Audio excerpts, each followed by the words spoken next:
Halo teman-teman, perkenalkan nama saya Teresia Ayubatseba Misa dengan NIM 22011400163.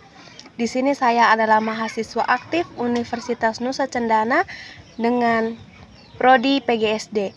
Di sini saya akan membagikan materi tentang isu dan masalah sosial budaya dalam pengajaran IPS. Yang pertama ada tren globalisasi dan keragaman budaya. Ada 3, yaitu yang pertama tentang globalisasi, yang kedua tentang keragaman budaya, dan yang ketiga ada pembelajaran IPS dalam era globalisasi dan keragaman budaya.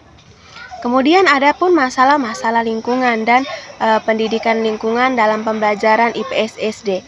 Sesuai dengan perkembangan zaman dan kemajuan peradaban manusia, maka ada usaha-usaha yang dilakukan manusia untuk mengubah, mengolah, dan menaklukkan alam. Usaha-usaha yang dilakukan oleh manusia itu pada gilirannya membawa dampak pada perubahan tatanan lingkungan alam yang ada. Adapun masalah-masalah hukum keterlibatan dan kesadaran hukum dalam pembelajaran IPS. Dalam berinteraksi akan ada benturan-benturan kepentingan antara individu.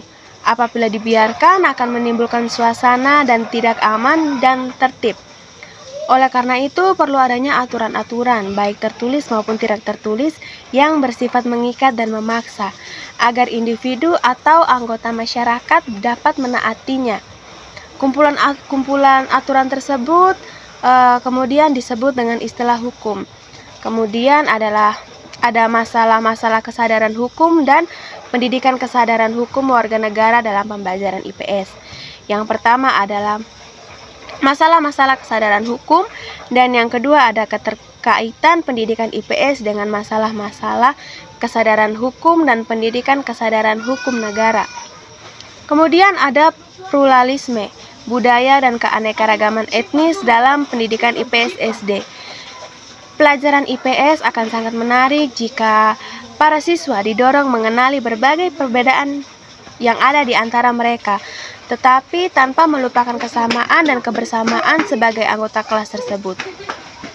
Keanekaragaman budaya bisa diperkenalkan sejak usia sekolah dasar di Indonesia. Di Indonesia sejak kelas 3 dimulai dengan memperkenalkan perbedaan-perbedaan yang ada di kelasnya. Misalnya perbedaan jenis kelamin, latar belakang orang tua, kemampuan belajar, dan sebagainya. Sekian materi yang bisa saya bagikan. Sekian dan terima kasih.